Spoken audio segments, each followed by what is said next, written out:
En esta revista se encuentra una historia de amor. Un joven y una jovencita están enamorados y se casan.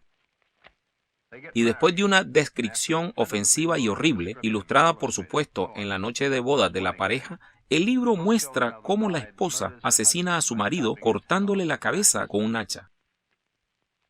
Este cómic describe una relación sexual tan aberrante y escandalosa que no podría incluso mencionar el término científico en televisión. Creo que debería haber una ley en contra de esto. Esta noche voy a mostrarles por qué.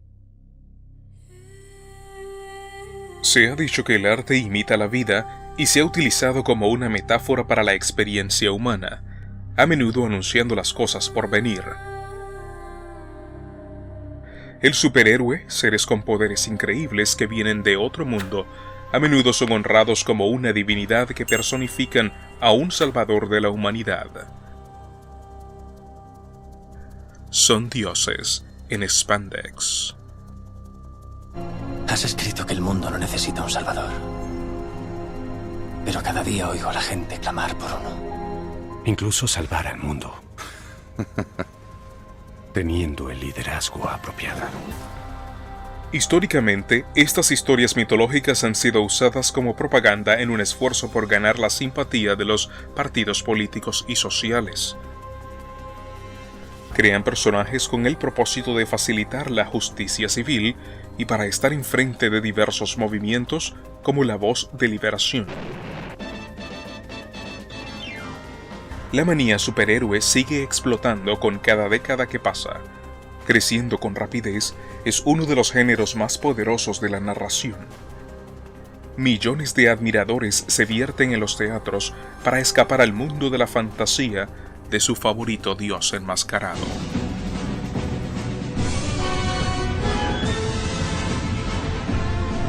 El debut de Iron Man, El Hombre de Hierro, casi llega a ser la película sin secuela más grande en la historia del cine, segunda después de Spider-Man, que marcó $114 millones.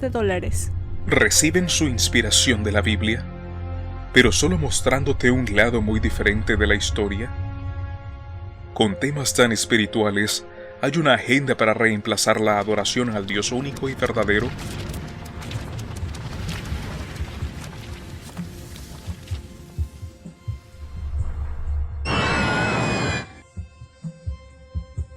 Una de las innovaciones más grandes del siglo XX fue la santidad de la infancia. Incontables billones de dólares son gastados para modernizar la infancia y hacerla como un Disneyland, llena de complacencia y deleite. Remodelando lo que alguna vez fue considerado sagrado, la inocencia juvenil es reemplazada por una sociedad deshumanizada y demasiado comercializada. No siempre fue así. Hasta la década de 1930, los niños, la mayoría de su tiempo, jugaban al aire libre. La televisión no se había convertido en un artículo del hogar y no había juegos de video para consumir su tiempo. Pero cuando llegó la Gran Depresión, nuevos pasatiempos surgieron a la vida. La introducción de los cómics, un medio de la narración, rápidamente se convirtió en una obsesión. Una de las razones de su éxito fue el inicio de la Segunda Guerra Mundial, la cual trajo miedo y ansiedad al público en general.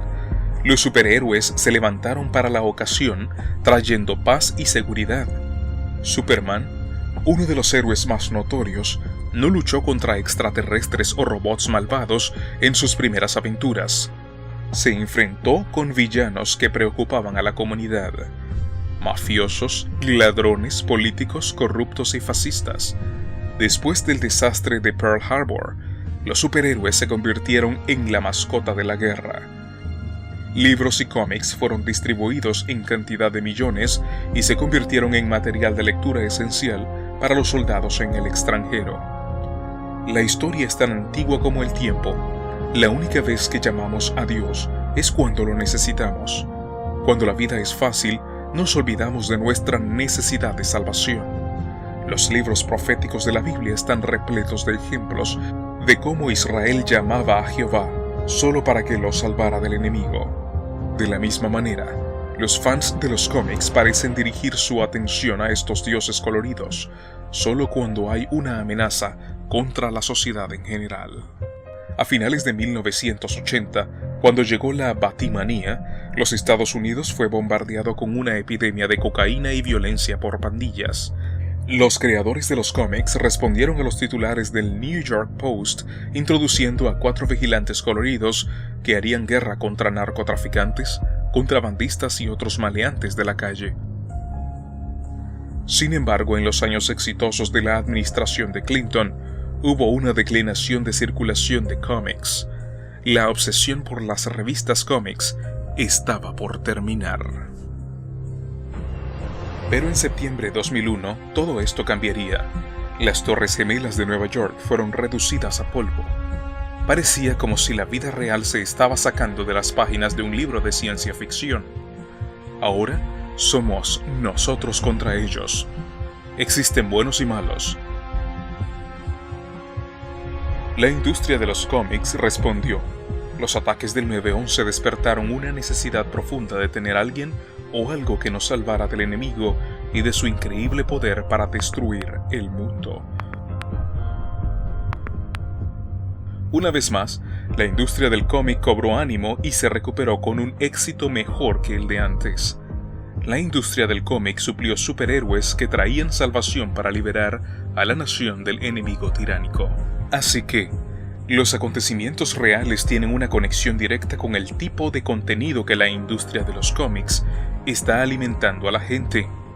¿Qué hay de malo en tener estos tipos de salvadores como nuestros héroes? ¿No es Jesucristo uno de estos tipos de héroes que ha venido a nuestro mundo para salvarnos de alguna maldad inexplicable? ¿Hay algo malo en el paralelismo de la gran controversia entre Cristo y Satanás? ¿Son estas alegorías engañosas?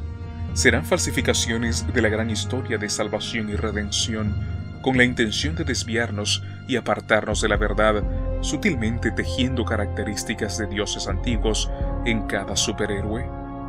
Y convenciendo al mundo de que Satanás es nuestro héroe, ¿cómo se conectan estas historias cómicas con la Biblia? ¿Y es perjudicial para nuestra fe en el Dios del cielo al ver, leer o idolatrar a estos héroes?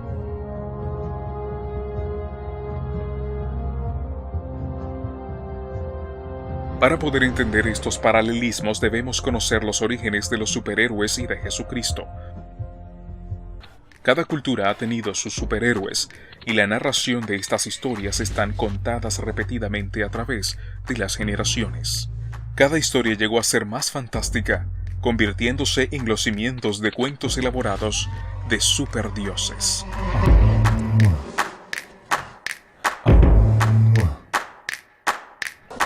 Una de las primeras representaciones conocidas de un héroe es el de Gilgamesh, de Sumeria. Una descripción en detalle sobre deidades se han descubierto en tablillas sumerias. Cuentan historias de humanos actuando como dioses. Zecharia Sitchin, lingüista e investigador de la cultura sumeria, ha pasado su vida estudiando estos mitos. A basic conclusion of my writings has been that those who gave mankind civilization were visitors to Earth from another planet. If I say extraterrestrials, it's a dirty word, but that's what En el they libro were. de Sitchin, él afirma que en realidad no son mitos en absoluto, sino más bien hechos confusos de seres extraterrestres que fueron enviados a la Tierra y esclavizaron la raza humana. Es una observación interesante considerando el relato bíblico de una raza extranjera de seres que fueron expulsados del cielo y esclavizaron a la raza humana. Los dioses de Sumeria, las enseñanzas y sus escritos viajaron a otras partes del mundo a través del comercio. En Egipto, siendo el socio comercial más cercano, intercambiaban bienes y servicios. El antiguo Egipto era una sociedad saturada de medios de comunicación como la nuestra. Artefactos culturales eran inseparables de su contexto religioso. Jeroglíficos y pictografías de las paredes de las tumbas antiguas se pueden ver como un precursor de las modernas tiras cómicas. Los egipcios adoraban una amplia gama de dioses coloridos a los que llamaban la Najer, obteniendo su inspiración de la naturaleza que los rodeaba. Algunos creen que la palabra naturaleza es en realidad una adaptación latina. Su religión esotérica se enfocaba en gran medida en el otro mundo, que es la muerte, el juicio y el más allá. Por esta razón ellos formaron el dios Osiris, señor del inframundo. De hecho, el mundo del cómic se basa en gran manera en la egiptología y usa los temas así como reencarnaciones de estos antiguos dioses. Osiris se sentó en el juicio de los muertos y determinaba si iban al paraíso o si sus almas eran destruidas. La Biblia entera también enseña de una vida futura, un Dios que juzgará el destino final de cada alma y determinará quién será contado entre los santos en el paraíso. Pero la diferencia fundamental es que Osiris es el Dios del inframundo de abajo y el Dios de la Biblia es el de arriba en el cielo. Sin embargo, Osiris era dominado por su hermana y esposa Isis, quien sirvió en muchas funciones y con el tiempo absorbió las formas de diosas anteriores. Isis era la madre de Horus, el dios de los reyes con cabeza de halcón. Él era el dios del sol, el cielo y los horizontes. Algunos eruditos creen que su nombre derivó de Horus Zonas. Horus era el protagonista de uno de los primeros dramas de acción y aventura de la dinastía 20, titulada Las contiendas de Horus y Set. Set fue responsable de enviar a Osiris al inframundo. Ambos compitieron por la realeza de Egipto como dos héroes de historias cómics. Los dos dioses cambian de forma, hacen barcos de carreras de piedra, se mutilan entre sí, hasta que Horus se convierte en victorioso y gobierna el trono. El resultado de la lucha era tan importante que dictó la vida egipcia. Así, en el más allá, cada rey es una encarnación de Horus, y en la muerte se convierte en un nuevo Osiris. La Biblia también habla de una gran batalla entre Cristo y Satanás. Después hubo una gran batalla en el cielo. Miguel y sus ángeles luchaban contra el dragón, y luchaban el dragón y sus ángeles, pero no prevalecieron, ni se halló ya lugar para ellos en el cielo. Los tres actores principales en esta batalla son Dios el juez, Jesús el Hijo de Dios y el dragón o Satanás, el cual es derrotado y asociado con la muerte o como el rey de los muertos. Ambos relatos tienen personajes casi idénticos. Osiris y Horus son padre e hijo y luchan contra el enemigo malo, Set. Solo hay un contraste marcado entre Osiris y el dios de la Biblia. Osiris es el dios de los muertos y el dios del cielo es el dios de los vivos. En términos bíblicos, Osiris se parece más a Satanás. En la actualidad el poder de Egipto es subestimado por la imaginación. Vemos iconografía egipcia en todas partes, desde la parte posterior de un billete de $1 hasta la lista Fortuna 500. Vemos logotipos de personajes de películas taquilleras de éxito. La trinidad de Osiris, Isis y Horus se convirtió en el centro del misterio helenístico de sus cultos y ha sido profundamente arraigada en el fundamento de las sociedades secretas, tales como la masonería y Roscares. Esotéricos de todo el mundo han tratado de resucitar los misterios egipcios, de modo que la potencia que una vez construyó los monumentos inexplicables podría ser aprovechada una vez más. Los antiguos griegos y romanos adoraban los mismos dioses que los egipcios, aunque bajo diferentes nombres. Zeus, Poseidón, Hércules y Hades, todos son protagonizados en dramas fantásticos y fueron representados en murales, poemas y estatuas. Los dioses lucharon batallas épicas contra sus predecesores, los titanes, y más tarde interactuaron con humanos en parábolas alegóricas. Los mitos épicos de los griegos fueron todos centrados en torno a estos superhéroes divinos. La Odisea fue un poema épico de Homero y fue venerado de moda como las escrituras son para los cristianos.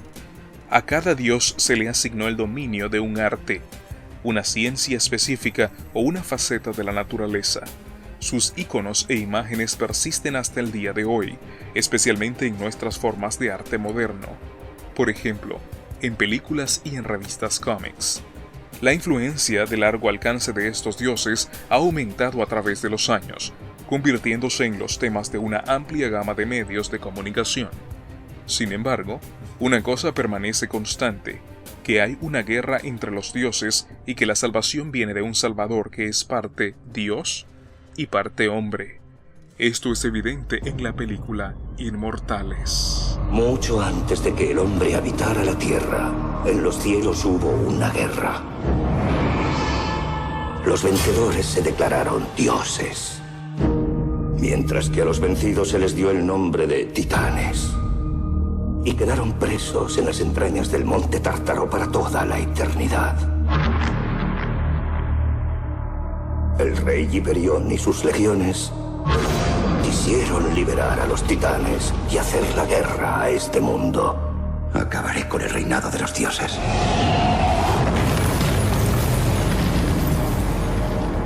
Si hay un hombre que pueda guiarlos contra Hiperión,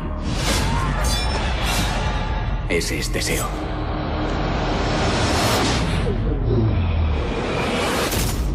Analicemos lo que acabamos de ver.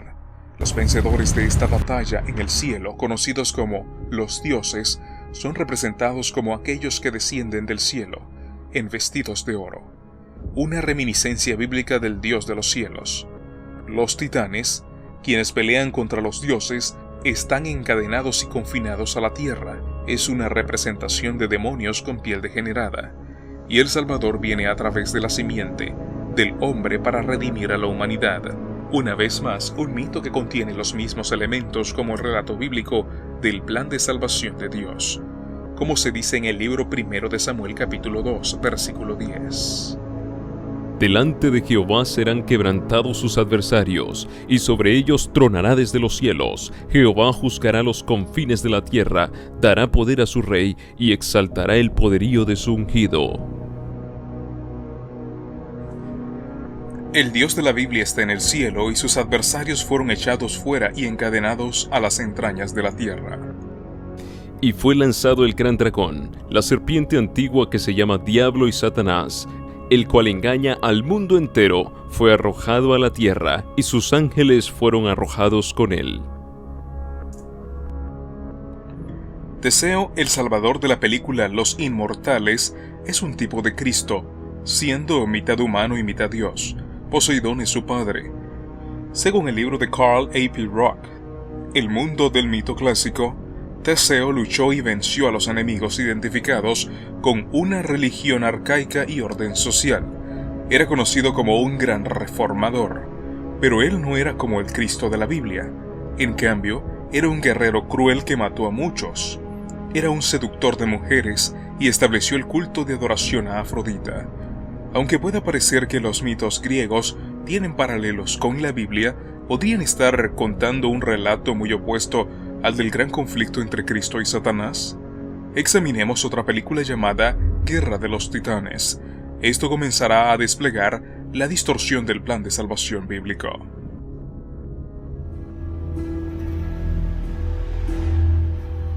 Las historias más antiguas están escritas en las estrellas. Historias de épocas anteriores al hombre y a los dioses, cuando los titanes gobernaban la tierra. Los titanes eran poderosos, pero su reino fue derrocado por sus propios hijos, Zeus, Poseidón y Hades.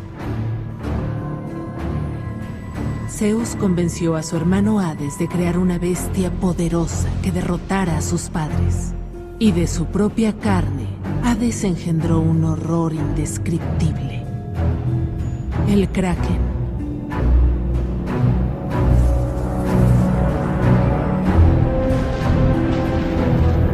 Zeus se convirtió en dios de los cielos, Poseidón en rey de los mares, y Hades, engañado por Zeus, tuvo que gobernar el inframundo en la oscuridad y la miseria. Fue Zeus quien creó al hombre, y sus plegarias alimentaban su inmortalidad. Pero con el tiempo, la humanidad comenzó a rebelarse. Comenzó a cuestionar a los dioses, y finalmente a levantarse en su contra.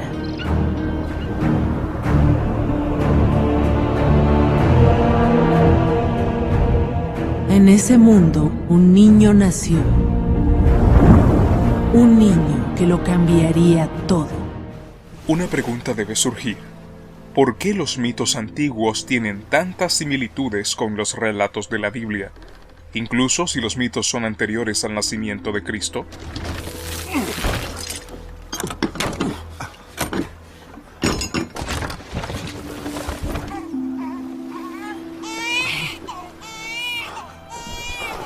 La película incluso introduce al niño Salvador, junto con su madre, con la intención de ser una falsa descripción de Cristo Jesús con la Virgen María. Perseo. El nombre del niño Salvador es Perseo, nombre que deriva de un antiguo verbo griego, perthein, de acuerdo con Carl Darling-Bock. En el libro de Gramática comparada del griego y latín, el sufijo eseus es típicamente usado para formar un sustantivo agente. En este caso, Perseus significa desperdiciar, devastar, saquear y destruir. Esto es exactamente lo contrario al Salvador Jesucristo. Porque el Hijo del Hombre no ha venido para perder las almas de los hombres, sino para salvarlas. El ladrón no viene sino para hurtar y matar y destruir. Yo he venido para que tengan vida y para que la tengan en abundancia. Perseo comparte una característica similar a Cristo, en la que él es mitad humano y mitad Dios. El actor Liam Neeson, que interpreta a Zeus, explica: And then he learns through his journey that he is the son of Zeus. He's half God, and he decides to fight against it. He wants to be a man and defend himself and go through life as a man, and has no respect for these gods. El actor Sam Worthington incluso utiliza la terminología asociada a la de la misión de Jesús en la tierra. And this movie is also about revenge, which means the second movie should be about redemption and forgiveness. Con la excepción de que Cristo no estaba aquí por venganza. Así que, si este héroe y salvador cuyo nombre significa desperdiciar, devastar y destruir, es literalmente lo opuesto a Jesucristo, ¿quién es entonces su padre Zeus? ¿Es también una falsificación opuesta del Dios bíblico? I'm Zeus, the king of the gods, and he formed, fashioned, created human beings for his pleasure. And with these other gods, the god of war, Aphrodite, the god of love, the god of this, the god of nature, by creating human beings, his rationale was, these are my little playthings, and if they pray enough, honor us gods enough, we will become immortal. So their food is human prayer. Esto suena como si Zeus fuera una descripción del Jehová bíblico, pero esto no podría estar más lejos de la verdad. Zeus se conoce como el rey o príncipe del aire. De acuerdo con Efesios 2:2, Satanás es el príncipe del aire. En los cuales anduvisteis en otro tiempo, siguiendo la corriente de este mundo, conforme al príncipe de la potestad del aire, el espíritu que ahora opera en los hijos de desobediencia. En Pérgamo, los sacrificios perpetuos fueron ofrecidos a Zeus sobre su imponente y famoso altar de 40 pies, el mismo artefacto que ahora se ubica en el interior del Museo de Berlín. Antipas, el primer líder y mártir de la primera iglesia cristiana en Pérgamo, fue asesinado por resistirse a este culto del altar de Zeus. La tradición dice que Antipas fue quemado vivo poco a poco dentro de la estatua de un toro, símbolo y acompañante de Zeus.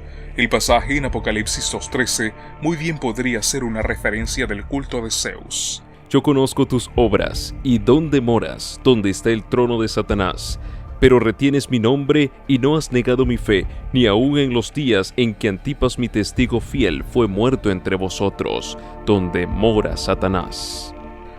El argumento podría ser una conexión entre Zeus, de Pérgamo, y el Satanás bíblico, ya que ambos fueron considerados dioses que descienden de los truenos. Zeus en la antigüedad y Satanás en el principio del tiempo.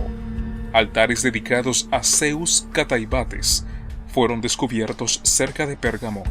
Zeus Cataibates más correctamente significa Zeus que desciende nos recuerda a Jesús cuando dijo: Yo veía a Satanás caer del cielo como un rayo.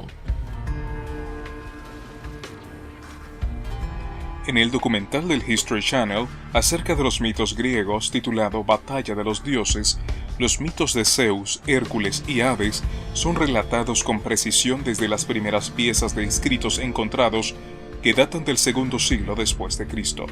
En los mitos antiguos, Zeus no era en nada santo, como lo es el dios bíblico del cielo. Él estaba involucrado en canibalismo, incesto, desviaciones sexuales y arrebatos de rabia incontrolable. Como podemos ver, las historias tienen similitudes opuestas a la Biblia. Padre e hijo luchan entre sí por el control del universo. Y el hijo obtiene más poder que ningún otro dios. Esta es la historia de Zeus, el dios supremo de la mitología griega. Para nosotros es un mito, pero para los antiguos era real. Lucifer, el querubín cubridor, luchaba por el control del universo, diciendo: Subiré al cielo, en lo alto, junto a las estrellas de Dios, levantaré mi trono, y en el monte del testimonio me sentaré, a los lados del norte, sobre las alturas de las nubes subiré, y seré semejante al Altísimo. Un paralelo interesante, cómo Zeus se encuentra en la parte superior de una montaña por encima de las nubes. Y puesto que el diablo quiere ser Dios, es lógico por qué falsificaría las cosas de Dios. Zeus conocía de canibalismo, ya que su propio padre, Cronos, se había devorado a sus hermanos. Al ver que los mortales estaban haciendo lo mismo, entró en cólera y juró destruir a la raza humana. Y lo haría con una inundación.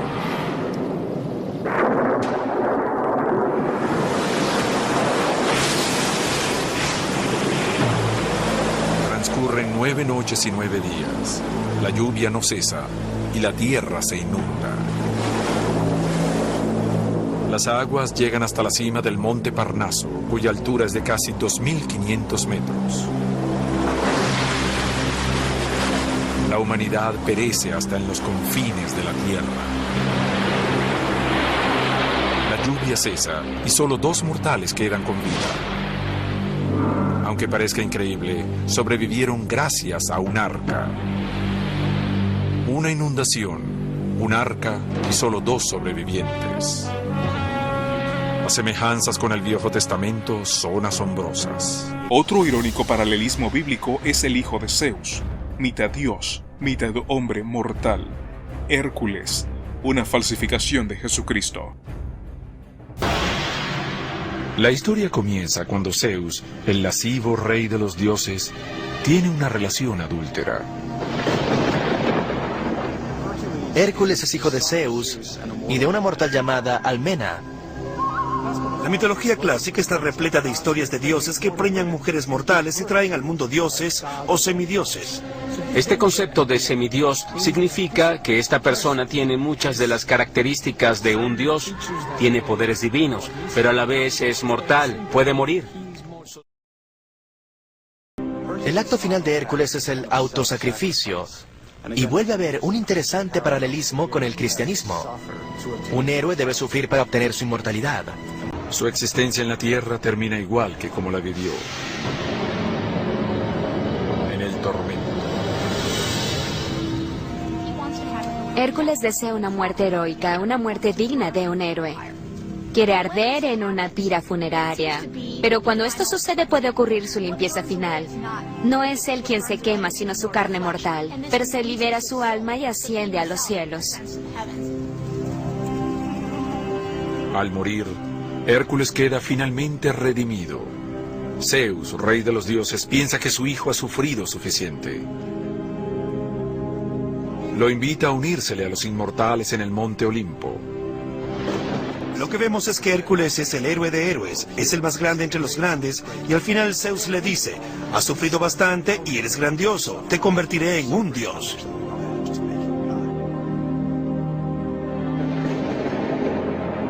Hércules va a recibir un premio que durará eternamente y así termina su sufrimiento. Al final, Hércules resucita y se une a su padre en el reino eterno. Es un final con una estremecedora semejanza al de otro divino mortal, Jesucristo. Este documental, Batalla de los Dioses, fue a través de muchos de los mitos más grandes del mundo y reveló similitudes sorprendentes a la Biblia. La leyenda de Beowulf es una historia de ficción inspirada en hechos. Hoy en día, los expertos dudan sobre su creador original, pero se cree que se originó en Inglaterra entre los siglos 7 y 8 de nuestra era. Sería, pues, la historia más antigua del idioma inglés. La acción del poema se desarrolla en el siglo VI en Escandinavia, pero el texto en sí fue escrito en la Inglaterra anglosajona, luego de la conversión de los anglosajones en 665. Cuando se escribió el poema Beowulf, el cristianismo acababa de hacerse oficial en Inglaterra. El texto refleja una sociedad con profundas raíces paganas y dueña de un legado de cuentos de esta naturaleza.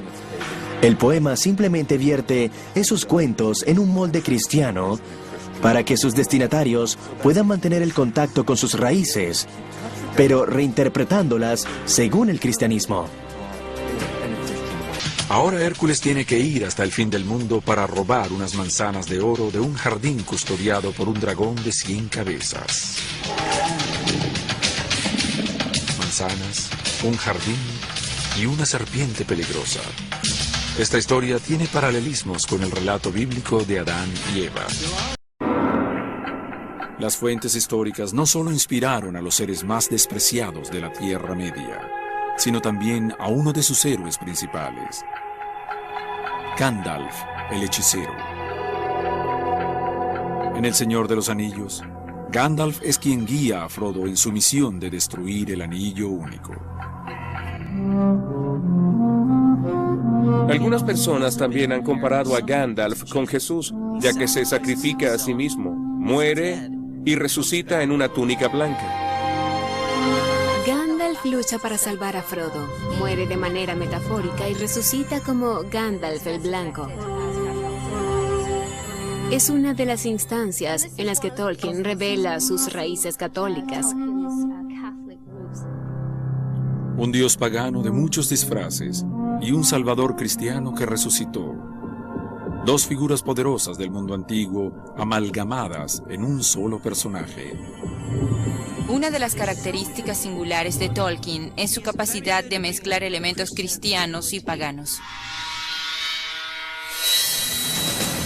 Las influencias religiosas detrás del Señor de los Anillos se revelan por completo en el clímax de la historia. Al final de la travesía, no es Gandalf, sino Frodo quien está en posición de salvar al mundo. Una comparación cuidadosa de la Odisea y el Evangelio de Marcos revela impactantes paralelismos. Ambas historias tratan de las dificultades de un héroe que sufre, Odiseo y Jesús. Ambos personajes principales eran carpinteros. Odiseo era un hábil carpintero que incluso construyó su propio palacio en Ítaca. Jesús era el hijo de un carpintero, y en un pasaje del libro de Marcos, él mismo es llamado el carpintero.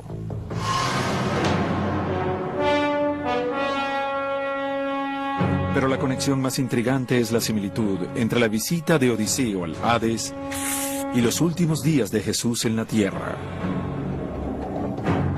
Ambas historias comienzan con un banquete. Odiseo y sus hombres se dan festín en el palacio de Circe.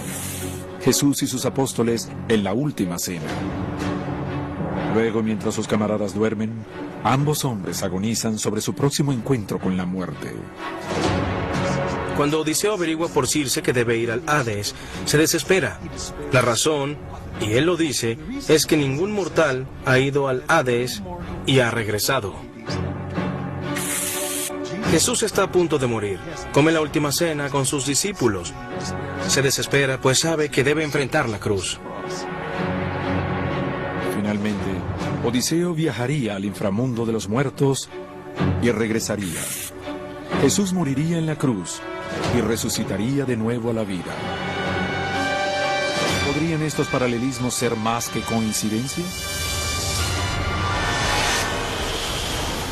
¿Podría ser que todos estos mitos, historias y leyendas son simplemente la manera en que el diablo confunde la verdad de Dios, su plan de redención y la búsqueda de nuestra restauración?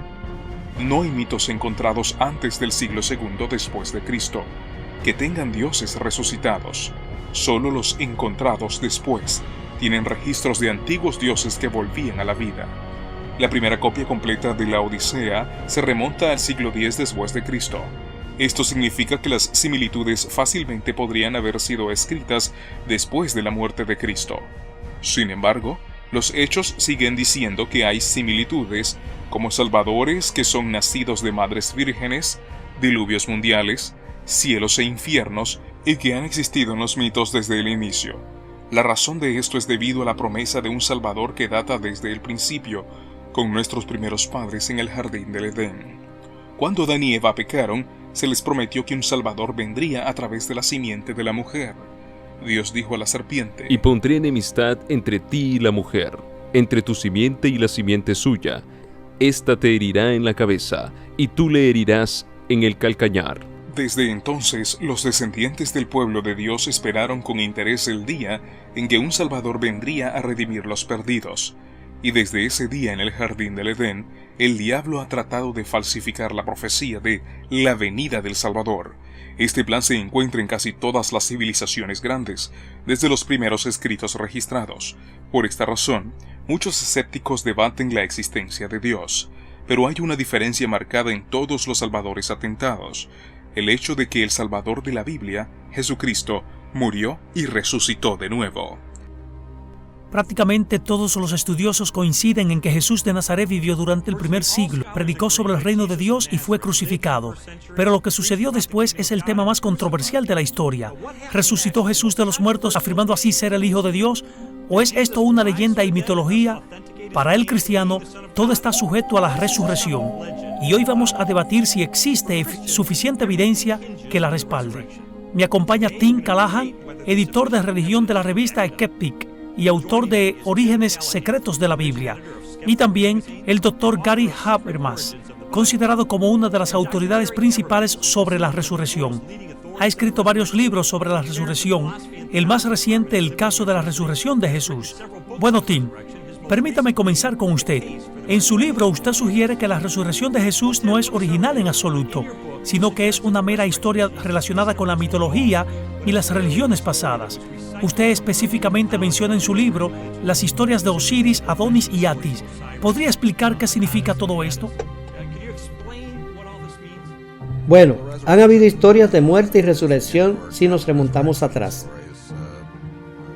Como usted ha dicho, a Isis y Osiris, por lo general a Dionisio y la mitología griega que se convirtió en su propia secta. Y en todo esto hay un tipo de muerte insoportable. Dionisio es despedazado y comido por los titanes y luego resucitan físicamente de entre los muertos.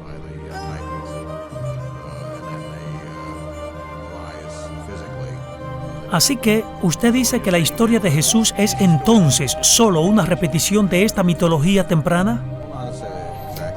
Bueno, no una repetición exacta, pero creo que no hay suficiente evidencia. Ok, doctor Habermas.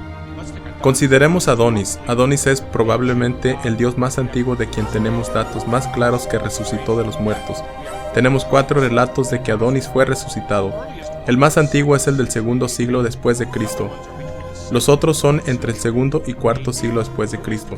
El relato más antiguo para Atis es el del siglo III después de Cristo. Isis y Osiris fueron definitivamente una religión precristiana, pero no hubo resurrección. Osiris en particular no resucita. Ok, Tim. Me gustaría señalar que las únicas copias de los mitos que tenemos son bastante tardíos en cuanto a los escritos, pero a menudo tenemos algunas pruebas en forma de imágenes en los vasos de los diversos personajes mitológicos y situaciones de mitos. Así que podemos estar bastante seguros de que se había relatado verbalmente mucho antes. Adelante, Dr. Habermas. Si hablamos de historias en jarrones y otras reliquias, aún no hay resurrección. No hay dioses resucitados de los que tenemos influencia, de los que tengamos datos antes del segundo siglo. Hay más de un centenar de profecías mesiánicas en el Antiguo Testamento para contar la vida de Cristo. La probabilidad del hombre en cumplir 8 de esas profecías es 1 de cada 10, con 17 ceros detrás. Israel, el pueblo elegido de Dios, fue prometido que a través de Abraham, el Salvador del mundo, sería de descendencia judía. Todo el sistema de sacrificios apuntaba hacia ese día. Pero después de 400 años de esclavitud en el antiguo imperio egipcio, Israel comenzó a absorber las supersticiones esotéricas de los cultos de misterio. Fueron liberados luego por la mano milagrosa de Dios y llevados a la tierra prometida, eventualmente construyendo una gran ciudad de Jerusalén en las orillas del Mediterráneo. En el año 217 a.C., poco después del reinado de Alejandro Magno, Israel se encontró bajo el control de los griegos. El dictador Ptolomeo Filopator emitió un decreto que todo Israel tenía que sacrificar a los dioses griegos o ellos serían degradados a condición de esclavos. Mientras Israel se hundía en la opresión del enemigo, Roma llegó al poder. El deseo de los israelitas por un salvador se centró en uno que los salvaría de sus opresores. Es por eso que cuando vino Jesucristo de una manera humilde para salvarlos de sus pecados, ellos no lo reconocieron. Ellos buscaban un héroe real como Perseo o Teseo, quien los guiara en una revolución contra los tiranos del mundo, estableciendo Israel como el poder superior político mundial y lograr traer una era de paz. Aún hasta hoy, la nación judía está a la espera que este tipo de Mesías aparezca. ¿Es Jesús el Mesías, el ungido, enviado por el Padre para ser el Salvador de Israel y del mundo? Los cristianos creen que Jesús es el único que ha cumplido las antiguas profecías de las Escrituras hebreas, y esto establece sus credenciales mesiánicas, pero la mayoría de los judíos no están de acuerdo con esto. Ellos dicen que el Mesías aún no ha llegado, pero ¿a dónde apunta realmente la evidencia? Debatiremos esto esta noche con el Dr. Michael Brown, presidente del Ministerio de la Escuela de Fuego en Carolina del Norte, y es el autor de más de 15 libros, incluyendo una serie de 3 volúmenes titulado Respondiendo a las objeciones judías de Jesús. Y aquí está el rabino Shumuli, autor de Enfrenta tu temor. Columnista sindicado. Michael, ¿quién es el Mesías? ¿Qué significa esto y por qué usted cree que Jesús es el Mesías?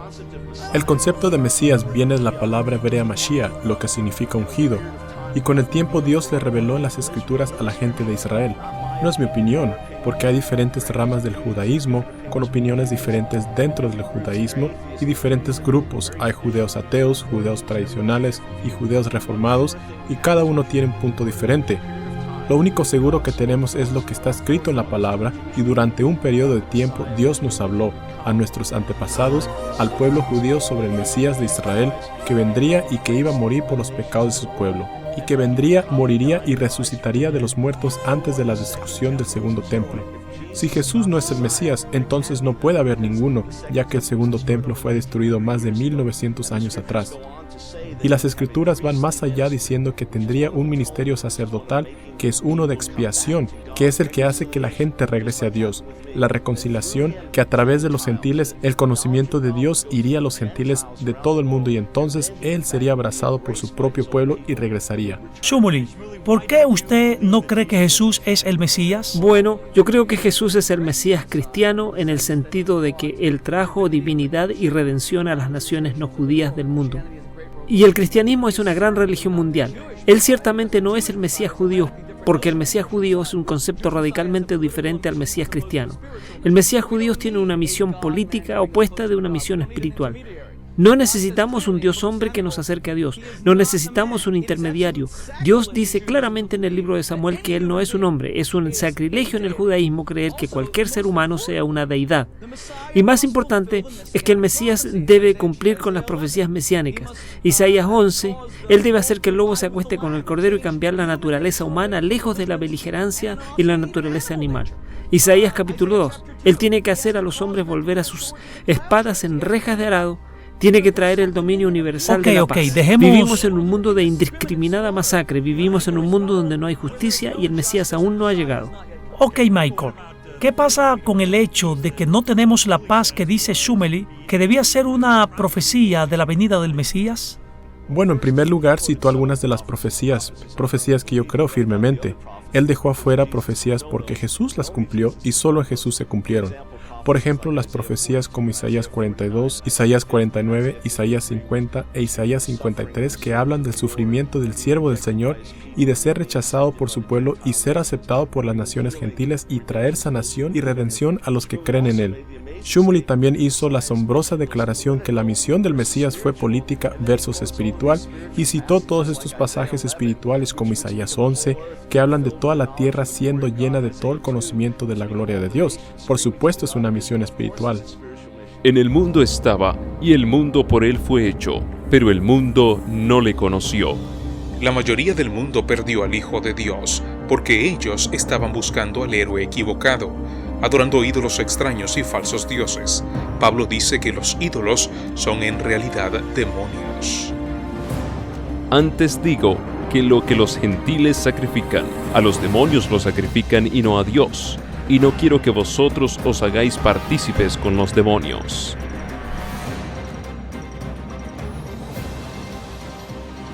Satanás tuvo mucho éxito en confundir a toda la tierra sobre la llegada del gran héroe salvador. El Dios del universo dejó su trono real en el cielo, humildemente para salvarnos de la muerte eterna. Al no reconocer quién era Él, lo clavamos en una cruz. Satanás fue victorioso al cegarnos ante el evento cósmico más grande, simplemente usando historias mitológicas. ¿Y qué si Él está haciendo lo mismo otra vez? Avancemos 2000 años. Los superhéroes aparecieron por primera vez en revistas de cómics en 1933. Jerry Siegel y Joey Shuster fueron responsables de introducir el icono de Superman al mundo basándose en el personaje del filósofo alemán Friedrich Nietzsche, Übermensch, con la teoría de que no hay Dios, solo un hombre superior. Ellos originalmente crearon un hombre calvo que usaba sus habilidades telepáticas para causar estragos en la humanidad. Cuando comenzó la Segunda Guerra Mundial, los escritores judíos decidieron cambiar Superman de un personaje malvado a un héroe bueno, con esperanzas de ocultar su influencia alemana y hacerlo más atractivo para los editores. Pero en el fondo de las historias se mantuvo la filosofía de Nietzsche, de que no hay Dios, solo este Superman, sutilmente dejando sugerencias de que cuando estamos en problemas, Superman nos salva, no un sacerdote. El régimen nazi de Hitler tomó la filosofía del superhombre de Nietzsche, creyendo que podían crear una raza superior de hombres para gobernar el mundo. La raza aria, la filosofía de que una vez que se retira a Dios, el hombre no podrá fracasar en lograr sus objetivos egoístas. Sin embargo, Nietzsche, Übermensch, perduró y logró entrar en la cultura popular. Y a lo largo de los años, Superman ha sido literalmente adorado como un dios. Un personaje mitológico de la antigüedad del cual no hay base de su existencia en el mundo real. Se repite la historia y la evocación de dioses para sustituir al verdadero Dios del cielo. The ancient gods of Greece and Rome and Egypt still exist. Only today they wear spandex and capes. Superman es Zeus, Batman es Hades, Aquaman es Neptuno, y todos ellos forman parte de dioses de muchas culturas diferentes. Superman is as much of a Moses figure as he is a Christ figure. You know, it's coming from another world, you know, having all this power and really saving lives. Our redemption is not going to come from here, goes the myth. Instead, we will be saved from the outside. Batman, the Dark Knight detective, Gotham's greatest protector. His parents killed before him at an early age. He is the world's greatest detective. He's the world's greatest escape artist, and he's arguably the world's greatest hand-to-hand combatant. He also has $1 bazillion, and that's not somebody you want to go up against. One of the reasons that Batman has been so popular for so long is his iconography is that of a demon. I mean, look at the paintings of medieval paintings of devils in museums, the bat wings, the horns. He looks like something that's dark and evil, and his origins are in an act of murder, and yet he's on your side.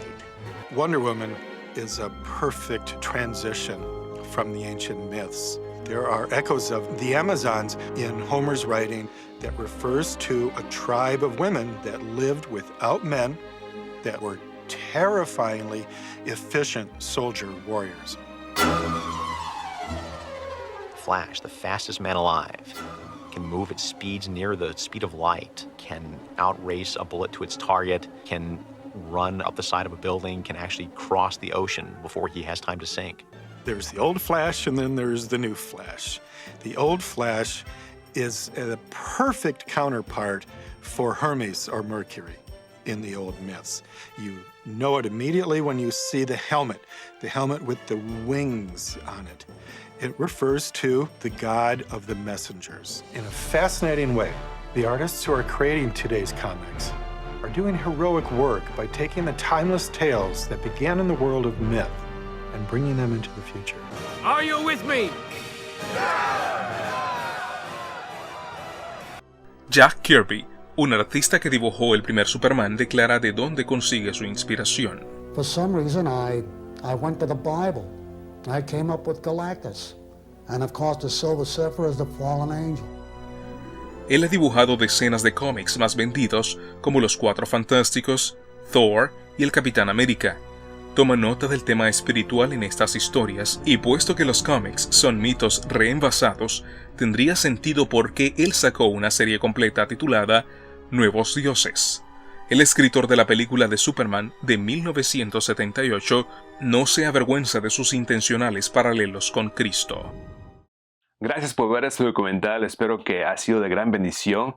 Y no te olvides de darle me gusta y ayúdanos a compartirlo para que muchos sepan de este contenido. Por favor, ora por nosotros y apóyanos financieramente para producir más videos de este tipo.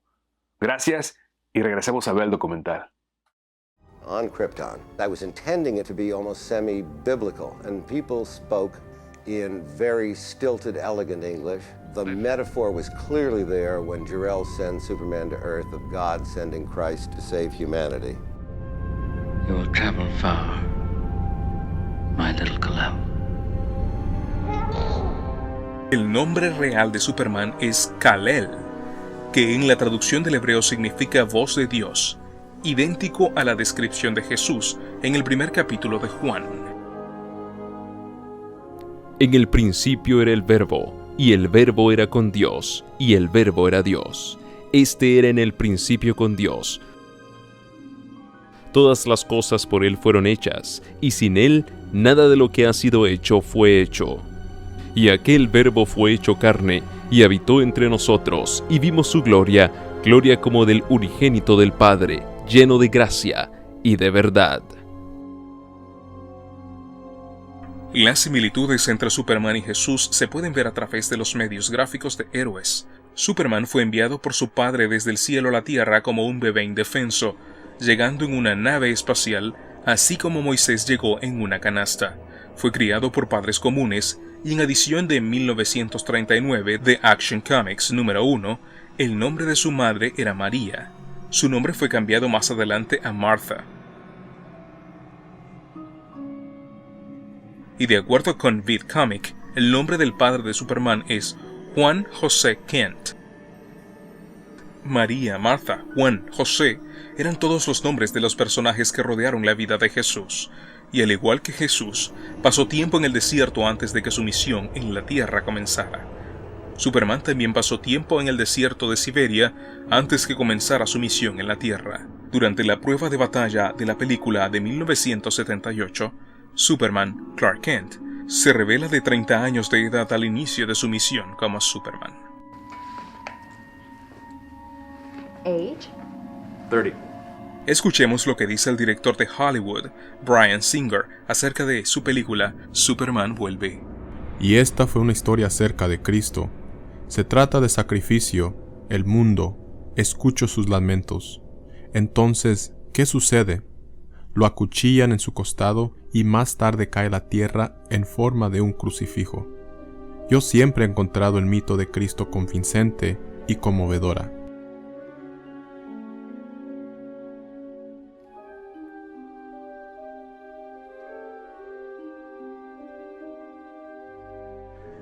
Obviamente, es evidente que Superman fue creado para ser un tipo de Cristo. Pero, ¿qué tipo de Cristo es él realmente?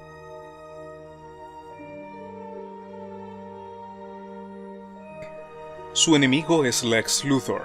Lex en latín significa ley, así que aquí tenemos un personaje que parece como un dios y que lucha contra la ley, que precisamente es una descripción del anticristo. Alguien que toma el lugar de Cristo, pero sin tener su carácter.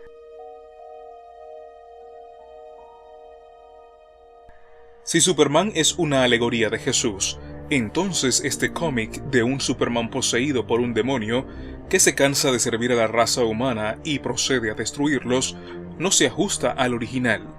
Superman no está aquí para salvarnos de los pecados, sino más bien para salvarnos de los poderes tiránicos opresores, un mito con el que todos estamos familiarizados.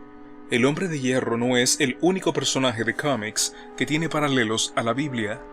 Ya hemos escuchado. His iconography is that of a demon.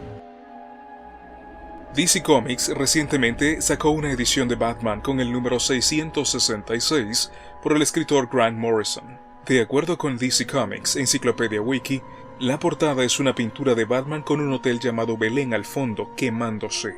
Notemos, Jesús nació en un pesebre a las afueras de un hotel en Belén. La historia está llena de símbolos de ocultismo e imágenes blasfemas, incluso yendo tan lejos diciendo que Batman vendió su alma al diablo. Así que si Batman es claramente la representación de un demonio, entonces ¿contra quién está luchando?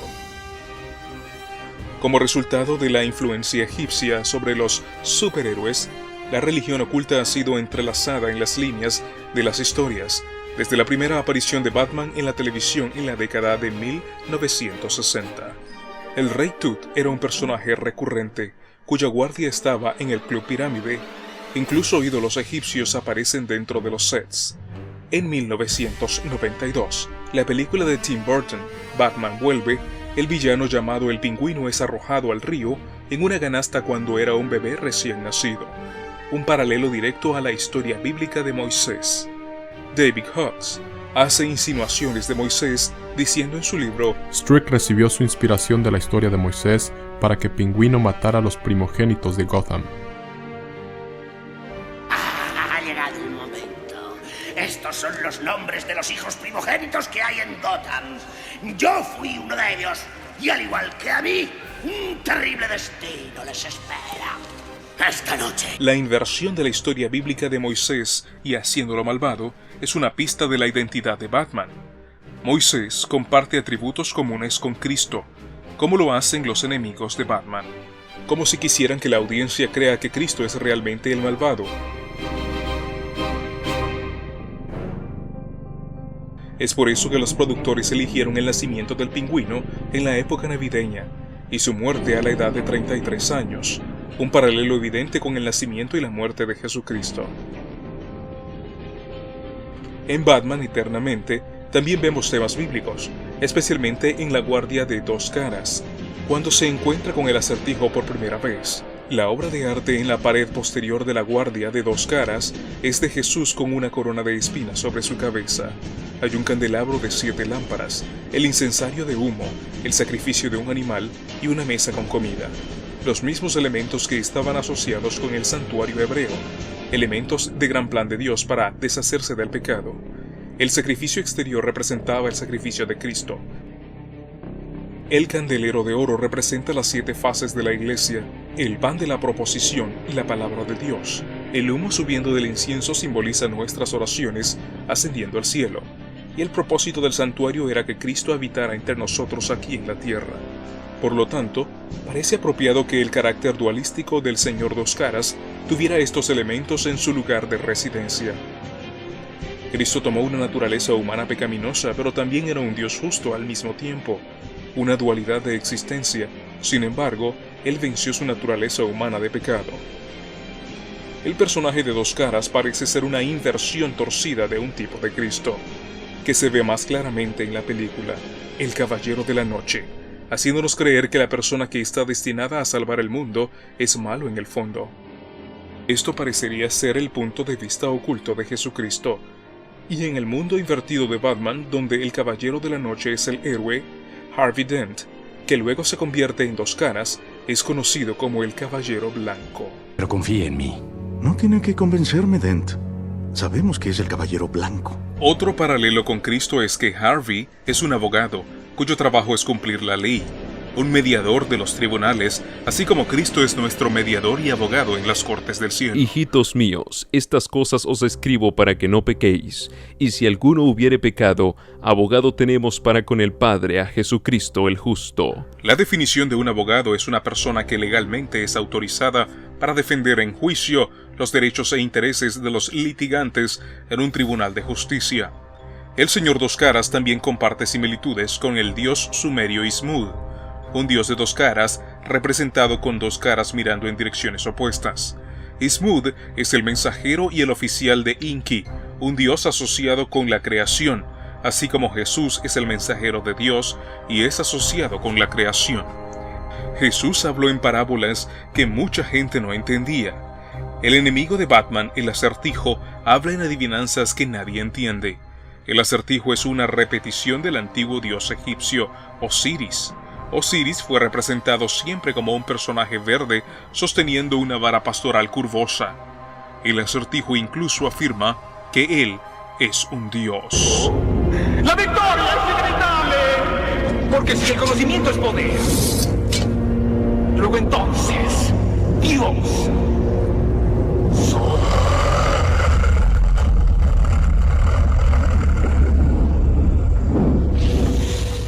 Y vemos que Osiris era conocido como un Cristo egipcio.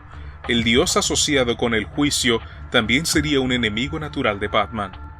Gatúbela, de la serie de Batman, es una fusión de la diosa egipcia Bast. Esto está fuertemente mostrado en la película de Warner Bros., Mujer Gato, del 2004. En los primeros segundos de la película, los jeroglíficos y las imágenes de Bast son reveladas en la pantalla. Alusiones a cultos del gato, referencias a la brujería y el Mao egipcio brillan ante los ojos de los espectadores.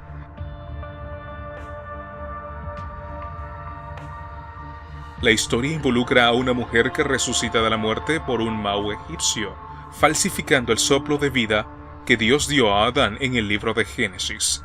El gato entonces la conduce a Ophelia Powers, una adoradora de Bast.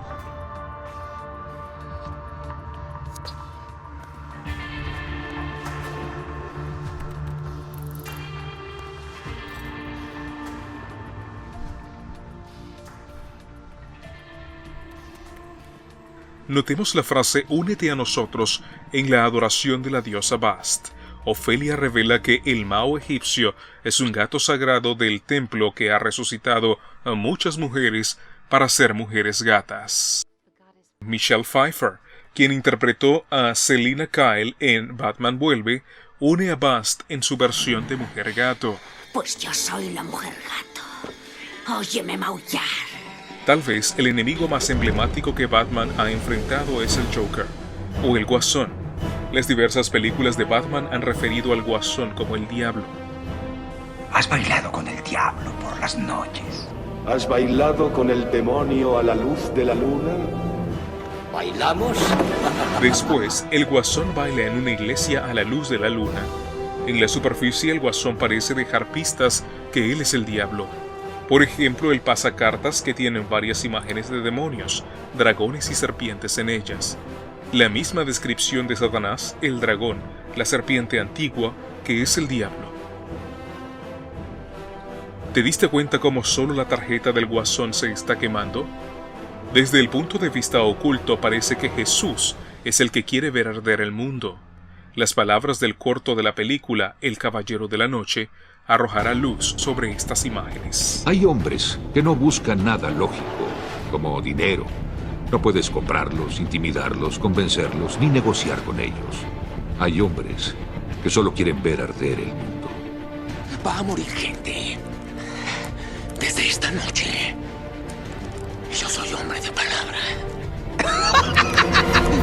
Jesús era un hombre de palabra. En el principio era el Verbo, y el Verbo era con Dios. El Guasón era un hombre sin posesiones. Nada. Revisamos sus huellas, ADN, dientes, la ropa es desastre, sin etiquetas, nada en sus bolsillos más que navajas e hilo. No hay nombre, ni otro alias. Jesús tampoco tenía posesiones terrenales. Las zorras tienen guaridas y las aves del cielo nidos, mas el Hijo del Hombre no tiene dónde recostar su cabeza. Hombres enfermos fueron atendidos por el Guasón. El hombre es un paranoico esquizofrénico. Fue paciente en Arkham. Y sanó a muchos que estaban enfermos de diversas enfermedades, y echó fuera a muchos demonios, y no dejaba hablar a los demonios porque le conocían. El Guasón también dice curar a un hombre que escucha voces. Me dijo el jefe que alejaría las voces. Dijo que entraría y las reemplazaría con bellas luces. Igual que en Navidad. Jesús es el que separa a las personas buenas y malas para el juicio, al igual que el Guasón. A medianoche los voy a hacer explotar. Sin embargo, si alguien presiona el botón, los de ese barco vivirán. Entonces, ¿quién se atreverá? ¿La colección de los más buscados de Harvey Dent o los dulces e inocentes civiles? Y serán reunidas delante de él todas las naciones, y apartará los unos de los otros como aparta el pastor las ovejas de los cabritos. E irán estos al castigo eterno, y los justos a la vida eterna.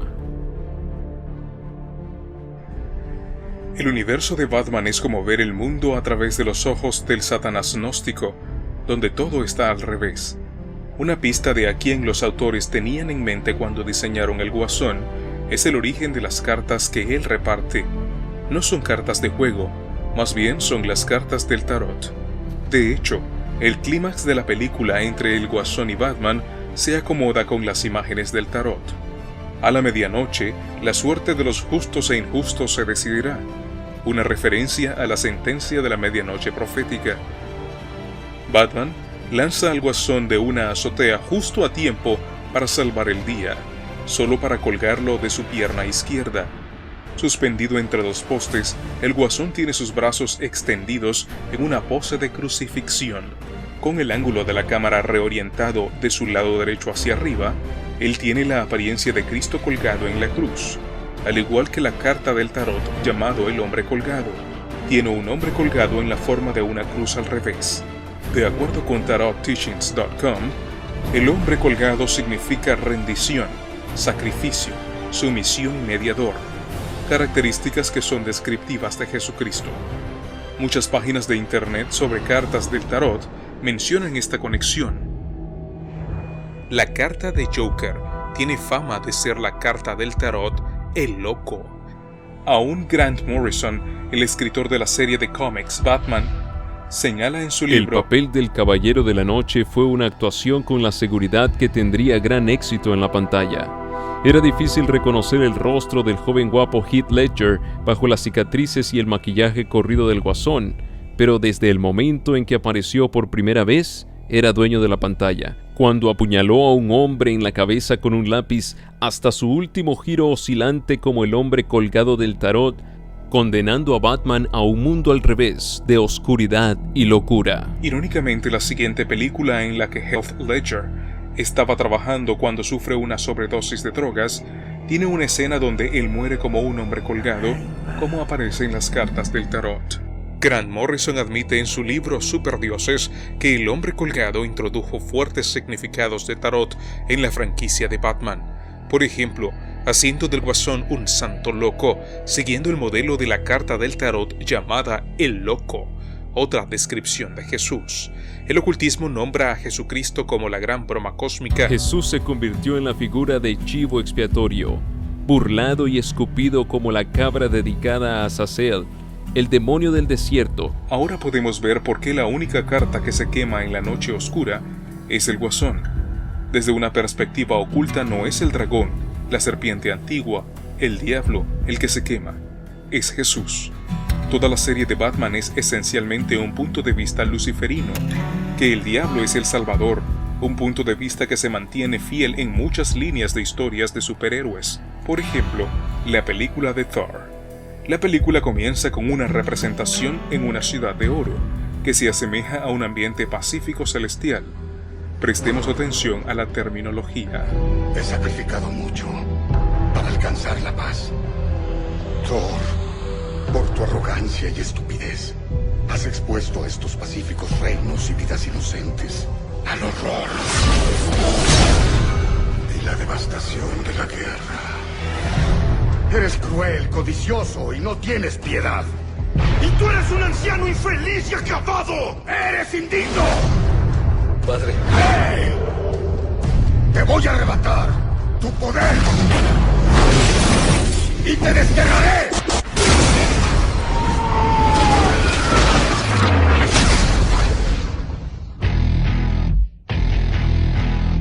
Por favor, abre los ojos. Ay, no, esto es la tierra. ¿De dónde viene? Solo hay uno que es el vivo ejemplo de la codicia y la vanidad, que cambió la paz por la guerra y fue arrojado a la tierra. Tus ancestros le decían magia. Y usted es ciencia. Vengo de un lugar donde son lo mismo.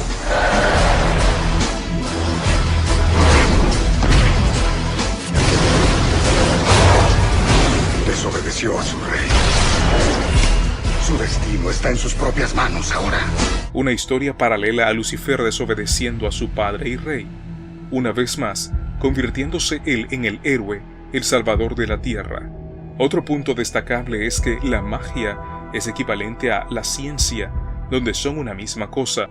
Este es un punto común que no solo continúa a través de las líneas de las historias, pero está en el corazón de los escritores cósmicos. Alan Moore escribió Batman, Superman, El Vigilante y V de Venganza. Él es un practicante de magia e incorpora la magia en todas sus historias. Para mis 40 años, en lugar de aburrir a mis amigos por tener algo tan mundano como una crisis de media edad, decidí volverme loco y declararme como un mago. Esto ha sido algo que he estado viviendo durante un tiempo. Parecía ser un proceso final lógico en mi carrera como escritor. Y el problema es que con la magia, siendo en muchos aspectos la ciencia del lenguaje, tienes que ser muy cuidadoso en lo que dices. Hay una cierta confusión en cuanto a lo que es magia en realidad. Yo creo que esto puede ser aclarado si vemos las descripciones tempranas de magia. Magia en sus formas más tempranas se refiere a menudo como el arte. Yo creo que esto es completamente literal. Creo que magia es arte, y ese arte, ya sea escritura, música, escultura o cualquier otra forma, es literalmente magia. El arte es como la magia, la ciencia de manipulación de palabras y símbolos para lograr cambios en la conciencia. El mismo lenguaje de la magia, tanto escritura como eventos sobrenaturales. Por ejemplo, gramática es una palabra elegante para decir grimorio, que significa libro de hechizos. De hecho, para lanzar un hechizo simplemente es deletrear, para manipular las palabras, para cambiar la conciencia de la gente. Y creo que esta es la razón por la que un artista o un escritor es lo más cercano en el mundo contemporáneo que usted podría ver como un shaman. Alan Moore es un escritor y un mago de Northampton. Él es un extraño a la peluquería y adora a su Dios en su propia manera. Ha borrado las líneas entre las creencias religiosas, la magia y el poder de la imaginación creadora. El espíritu familiar de Alan en su camino de fe y de oculto es una marioneta antigua serpiente llamada Glycon. ¿Cómo comenzaste adorando a Glycon? ¿Cómo es la adoración? Bueno, es irresistible, sin duda el más fresco, el dios más rock and roll que he visto. Me enamoré a primera vista. ¿Y tú qué ganas? Todos somos diferentes emocional, física e intelectualmente. Sería realmente extraño si todos fuéramos lo mismo espiritualmente. Así que es por eso que tengo un problema con la religión en sí. Porque religión, la palabra proviene de la misma raíz de la palabra ligadura y ligamento, que significa estar ligados en una creencia. que me parece un poco raro y no natural. Hay preocupaciones genuinas, sobre todo en América, que esto realmente podría negar la ciencia y podría arrastrarnos de nuevo a una nueva Edad Media. Alan Moore utiliza magia oculta en toda su obra y admite abiertamente escribir bajo un estado de posesión. Decidí que iba a convertirme en un mago. Todo sucedió de repente. Todo fue un poco extraño. Durante meses después de eso, yo recordando probablemente estuve al borde de algún estado de esquizofrenia. Me encontraba al parecer en una conversación con una entidad. Su presencia me rodeaba, mi cabeza moviéndose y hablándome claramente. Yo estaba muy especiado, balbuceaba durante un rato y como un idiota. Debía haber estado insoportable por 2 o 3 meses. He integrado eso por el resto de mi vida. Su primer objetivo es adoctrinar la juventud con el ocultismo. Hay jóvenes que se suponen debe dar sentido a este enorme e impotente mundo que se cierne sobre nosotros, cuando apenas hemos sido capaces de dar sentido al mundo. Y para hacer eso, realmente no creo personalmente que el sistema educativo está a la altura. Creo que en ellos obtienen la información de todos los despreciados fuentes de medios vulgares que la gente ha estado tratando durante mucho tiempo de prohibir en los últimos 40 años. Televisión, películas, cómics, música de rock and roll. Esa es la manera principal que los niños absorben toda esta información. Así que si este tipo de tontería de libros divertidos yo puedo obtener alguna información y si puedo ayudar al proceso de educación en libro de cómics, entonces eso es una contribución decente. Si pensé que he hecho esto, creo que yo sería feliz. Dos de los grandes nombres en la industria de cómics, Grant y Alan, están fuertemente involucrados en actividad demoníaca. En un documental sobre Grant Morrison titulado Hablar con Dios, artistas testifican de su compromiso con las artes mágicas. In addition to comics, one of the things that Morrison's known for is his interest in magic, specifically chaos magic. The idea that by believing in something, you can make it real. He'll talk about the rituals he'll perform and then seeing if they produce results in the real world. And for Morrison, they have. Grant's take on magic for the most part has been to say, it's really easy, you just do this and results will happen. I did it and it happened for me. Probablemente no hay nadie en la Tierra que quiera aprender más sobre magia o la ampliación de la conciencia que Grant Morrison. La primera vez que intenté un ritual mágico tenía 19 años. Recibí de mi tío Billy un libro. Él tenía interés en Crowley. Él fue el primero que me hizo el llamado y fue una gran influencia formativa para mí. Aleister Crowley fue el padre del satanismo moderno. Fue su filosofía la que trajo el ocultismo en la corriente de la cultura pop. Muchos de los grandes nombres de Hollywood fueron sus seguidores. Los periódicos en su tiempo lo consideraban el hombre más impío. La autobiografía de Grant dice que cuando tenía 19 años, su tío le dio no solo el libro por Crowley, sino también una copia de las cartas tarot de Crowley. Grant se abrió hacia el ocultismo realizando su primer ritual. Traté ese ritual y lo hice todo. Tenía las velas, dije las palabras mágicas, hice el círculo, la invocación y todo eso. Entonces paré de hacerlo y me fui a la cama. Y esto ocurrió cuando yo estaba acostado. Justo frente a mí había en el cuarto un punto gravitacional y todas las cosas iban hacia el punto como si hubiera un agujero o una grieta allí. Y había una sensación de aceite negro llenando los pliegues entre el cerebro. Yo me asusté y clamé a los dioses de mi mamá y mi papá gritando, Jesús, sácame de esto. Y toda la experiencia terminó después de un tiempo. Y luego tuve una visión de la cara de un león que comenzó a anunciar cosas. Así que por lo que parece bastante convincentemente claro, yo había activado algo de lo que Crowley hablaba. Esto se convirtió en parte de la vida cotidiana de Grant. I came past his room to see if he wanted a drink. And it took a while for the door to open, and when it did, it creaked open slowly, and I could see Grant, who appeared to be wearing nothing but a grey blanket, tugged over his head. I said, do you want to come out for a drink? And he said, no, I'm writing. I'm having breakthroughs. And then the door closed again, and the thing is, I didn't see him touch it. It just closed all on its own. La influencia de largo alcance de Grant no solo ha afectado los cómics, pero su trabajo ha inspirado algunas de las mayores franquicias de In Hollywood. 1999, The Matrix comes out, and it's obviously hugely influential. But if you look at The Matrix, a lot of the details, the style of The Matrix, and a lot of the cosmology of The Matrix basically comes from The Invisibles. Llevan la misma ropa que tengo puesta mientras estoy sentado viendo esto. Lo primero que recuerdo de eso era lo mucho que me encantó. Y pensé, qué gran película. Ellos me han hecho rico al hacer esto. I think The Matrix owes Grant Morrison everything. Did I just say that? Wow, I just said that. Y un poco después de eso pensé, ¿no es esto lo que querías? Esta fue la idea de hacer los invisibles. Así se pondría de moda y las ideas gnósticas extrañas saldrían a la población general y les haría pensar diferente. I first read Grant's work on Animal Man #1. I recognized the character from like Who's Who and stuff, and I read that first issue and I was blown away. That was like one of the best comics I'd ever read in my life.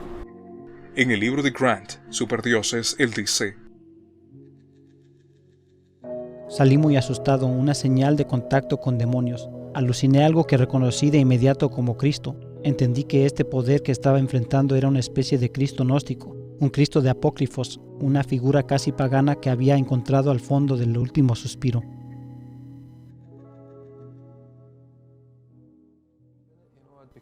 Yo me convertí en el personaje, yo vestía la ropa, iba a los lugares, continuaba haciendo los rituales, paseaba con los dioses y luego lo ponía dentro de la historieta y era afectado por lo que pasaba en la historieta, así que en términos de realidad, eso es lo que estaba pasando, me estaba llevando al borde de la muerte.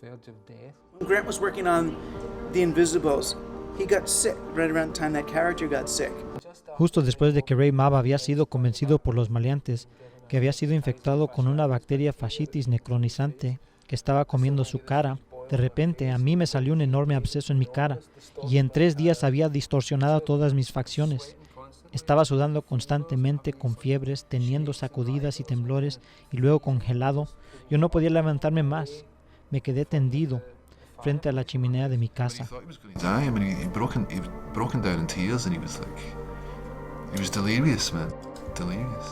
De repente una columna gigante de luz entra por la puerta. Ahora toma en cuenta que estoy alucinando, pero fue una de las más asombrosas alucinaciones que he tenido.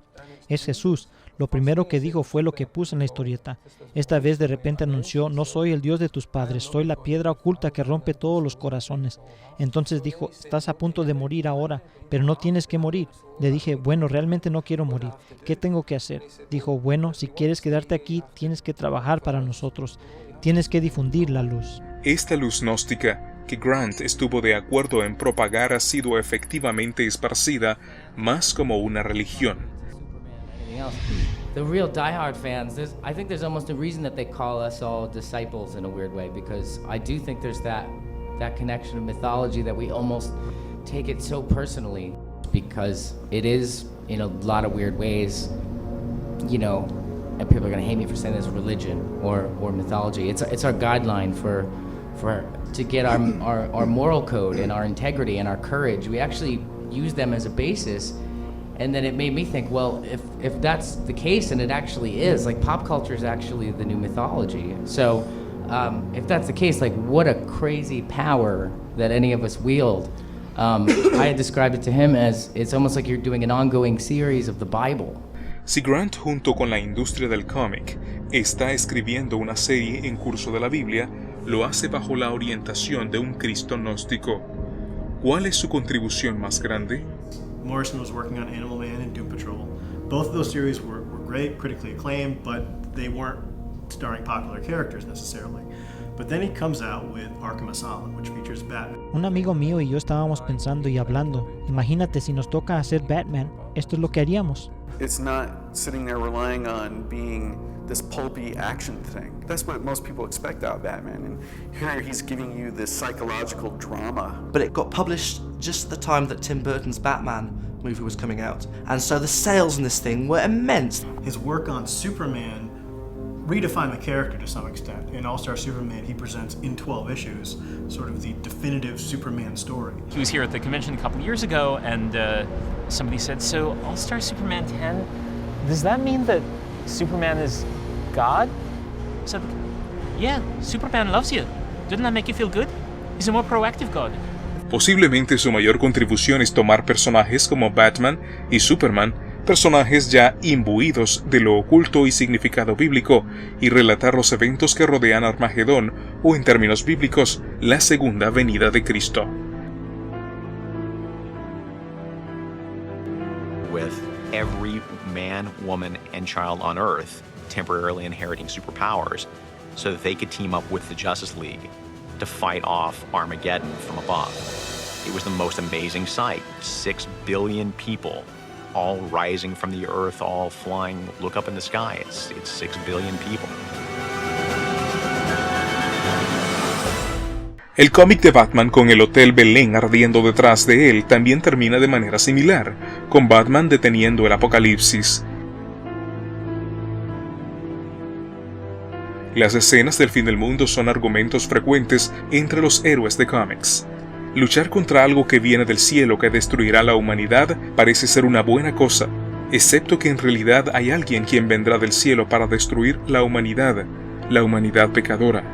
Será cuando Cristo venga a juzgar al mundo y a darle un fin a los impíos. Y cuando los 1000 años se cumplan, Satanás será suelto de su prisión y saldrá a engañar a las naciones que están en los 4 ángulos de la tierra, a Gog y a Magog, a fin de reunirlos para la batalla, el número de los cuales es como la arena del mar. Y subieron sobre la anchura de la tierra y rodearon el campamento de los santos, la ciudad amada, y de Dios descendió fuego del cielo y los consumió.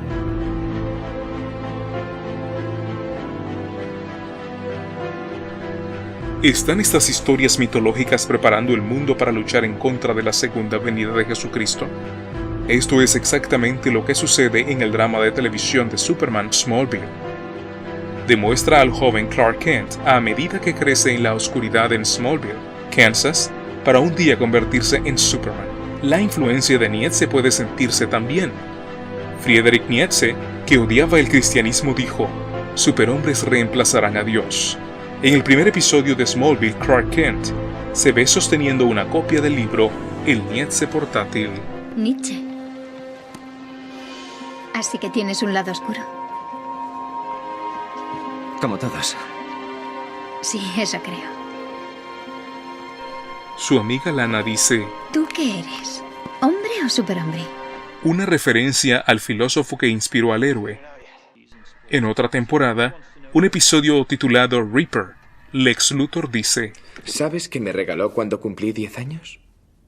Un ejemplar de Sed de Poder. Contemplad al superhombre. El hombre necesita ser dominado. Sun Tzu, Maquiavelo, Nietzsche fueron las voces que me criaron tras la muerte de mi madre. Y en la última temporada de Smallville, en un episodio llamado Escudo, Lois Lane tiene una conversación con otro personaje sobre el concepto de Superman de Nietzsche, que es citado directamente del libro de Nietzsche, Sprach Zarathustra, en el cual la profecía del Übermensch se explica: el superhombre es un sustituto de Dios. Nietzsche creía que no debíamos vivir para el futuro, sino para el presente. Creía que la gente que persigue un sueño futuro muy lejano está huyendo de su verdadero destino. Que Nietzsche me llame gallina si quiere. Él no salió con alguien como Clark Kent. Le daría igual. Para él, el verdadero héroe es la persona que acepta la vida que le ha tocado y logra mejorarla. A esa persona la llamaba Übermensch. El superhombre. Él creía que todos podíamos serlo.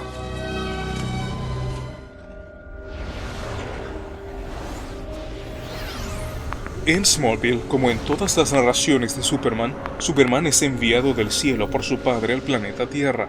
Jesús es criado por su familia de clase trabajadora, en una relativa oscuridad, como lo es Clark Kent en Smallville.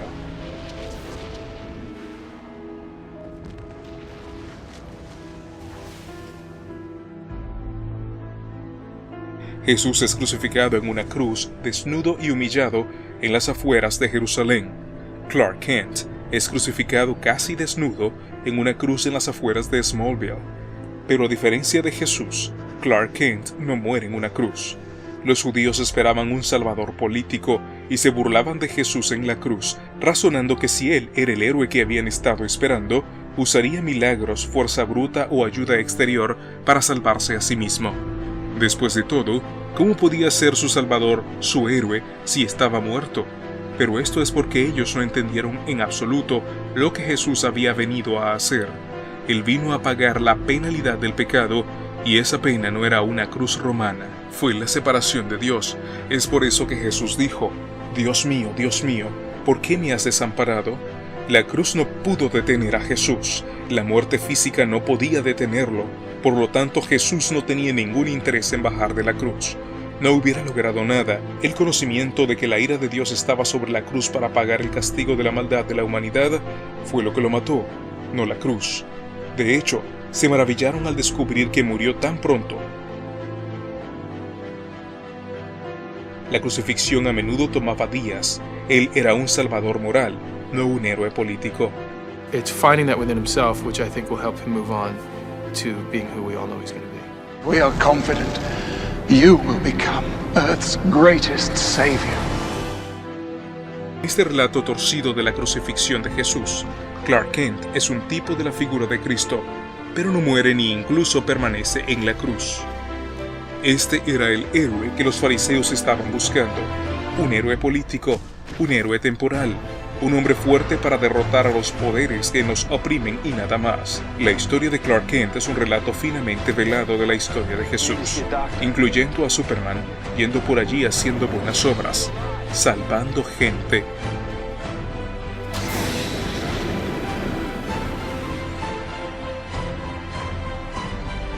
Incluso el canto tema se llama Sálvame.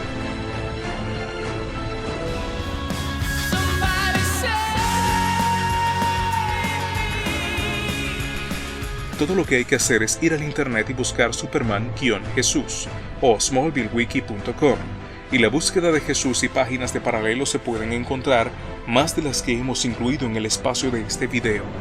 La primera temporada de Smallville contiene paralelos de los libros Mateo, Marcos, Lucas y Juan, reimaginando el nacimiento y la crucifixión de Jesús, y el clímax de la escena final es como Armagedón del libro de Apocalipsis. Las influencias sutiles paganas de Superman, tales como el culto al sol, se escriben en las líneas de sus historias.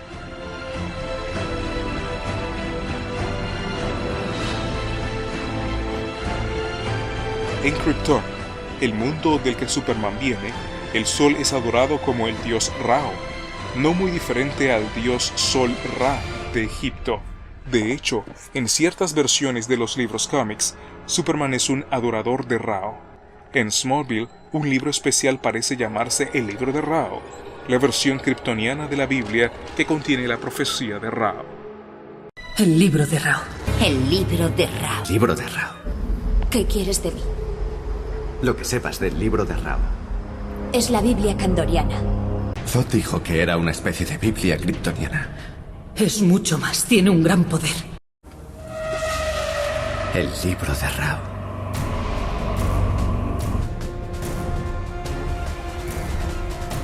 El libro de Ra ha predicho de aquel que se levantará de las cenizas y empezará de nuevo el paraíso donde vivirá como Dios entre los hombres. Esto está hecho para hacer un paralelo con el libro bíblico de Apocalipsis, prediciendo la forma que Cristo volverá por segunda vez a la tierra, pero algo sucede. De alguna manera este libro de Ra abre un portal en el universo para que suceda el Apocalipsis. Ese libro no es la Biblia. Como una nota, es un malentendido pensar que el Apocalipsis significa el fin del mundo. De hecho, no quiere decir eso en lo absoluto. Ese es solo el sentido que la sociedad le ha dado. La palabra apocalipsis significa revelar o descubrir. Eso es todo lo que significa, aunque ha llegado a significar el fin del mundo.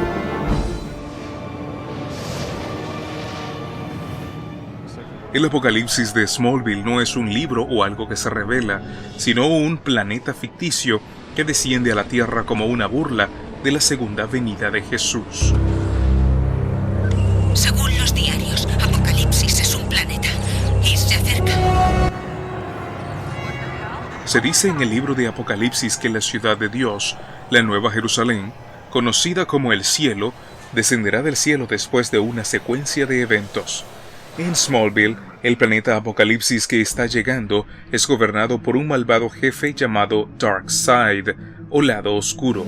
Se declara abiertamente en el episodio final de la serie que Darkseid es Lucifer y Satanás. Hades, Kali, hasta la palabra Lucifer viene del latín, significa lucero del alba, el que porta la luz.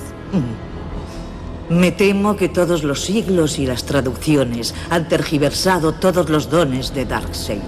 Los 3 profetas de Darkseid son un paralelo de los 3 falsos profetas del Apocalipsis y preparan los corazones de las personas en todo el mundo, ofreciéndoles la vida eterna, salvación y un lugar en el rapto cuando Darkseid vuelva. Hice lo que pediste. No se enterarán de que viene. El Señor Oscuro estará encantado. Ahora te pide una última misión. Que protejas las almas que salvamos. El día del juicio se acerca. Hemos salvado a las almas deseosas de servir al Señor Oscuro. Nuestro trabajo está hecho. Desde luego. Tu marca no está. Es imposible. Tengo un amigo. Lleva cazadora y corre más que una bala. Domina los imposibles. Tú estuviste muy cerca de experimentar el rapto, conocido por aquellos que servirán a nuestro Señor eternamente, mientras los demás perecen. ¿De verdad crees que posees el poder para expulsar a nuestro Señor de las almas de los que has salvado? No. Pero tengo amigos con poder.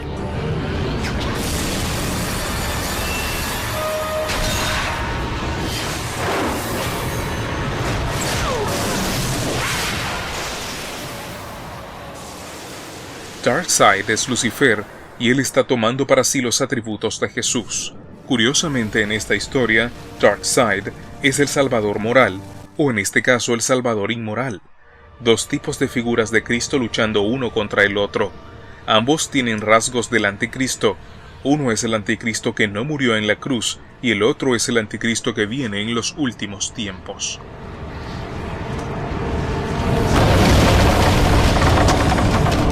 El hijo perdido de Joel. Darkseid pinta a Jesús como Satanás, por lo tanto también pinta a Superman como Satanás, convertirse en un Cristo. Están intentando que veas al verdadero Jesús como un villano. En ti recae la responsabilidad de salvarnos del apocalipsis. ¿Sabes lo de Darkseid? ¿Crees que solo leí un resumen de los diarios de Veritas? Profetizaban un salvador elegido. Esto ha sido parte de la agenda del diablo durante miles de años. El libro de Apocalipsis declara que Jesús es el alfa y la omega.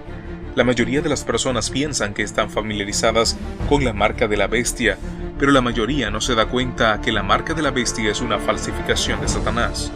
El sello de Dios marca la frente de los seguidores de Dios en el tiempo del fin.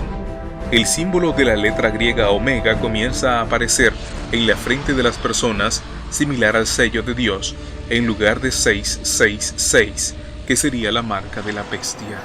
Pero al final Superman vuela hacia arriba, detiene la segunda venida que se lleve a cabo y quita el sello de Dios de la frente de todos.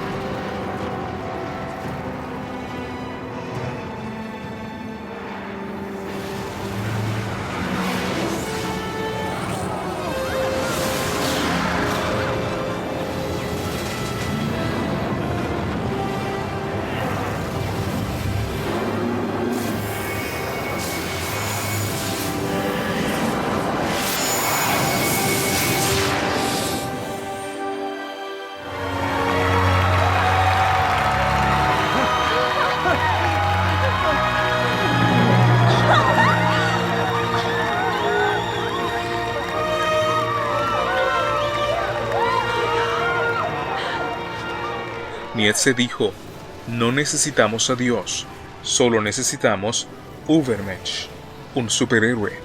Así que es lógico que Smallville termine con Superman derrotando la segunda venida de un Dios que ofrece salvación al mundo.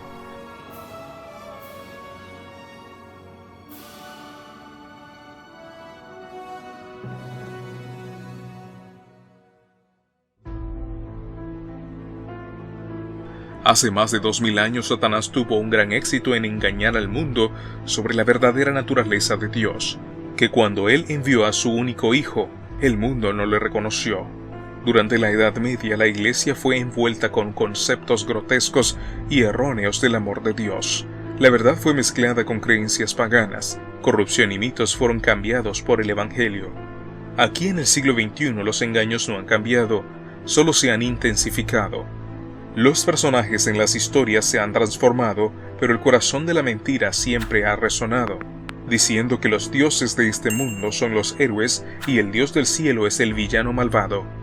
El uso de magia se entrelaza en las historias, tanto como en las vidas de los artistas. El uso descarado de ayuda demoníaca es bienvenido en la conjuración de historias absurdas. ¿Podría ser que todas estas narraciones mitológicas son parte de un gran plan maestro que sutilmente teja pensamientos de duda y disensión en el mundo, llevándonos al lado de los ángeles caídos que fueron echados a esta tierra? Si Satanás falsifica todo lo que Dios hace, ¿acaso no tendría sentido que él copiara y confundiera uno de los más grandes eventos sobrenaturales que este mundo presenciará, la segunda venida, como resultado del mundo siendo entretenido con una visión falsa de quién es Cristo realmente y lleno de fantásticas visiones de cómo sería el fin del mundo?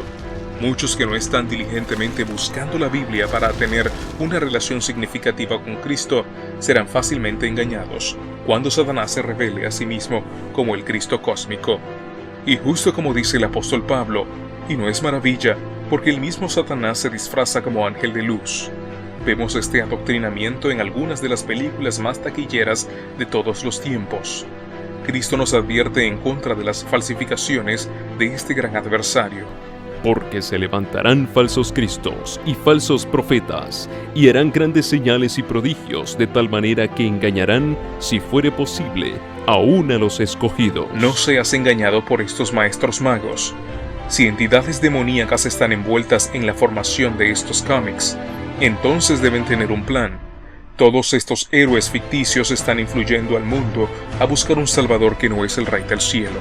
Están preparando al mundo para desear características que son las mismas de Lucifer, el dios de este mundo.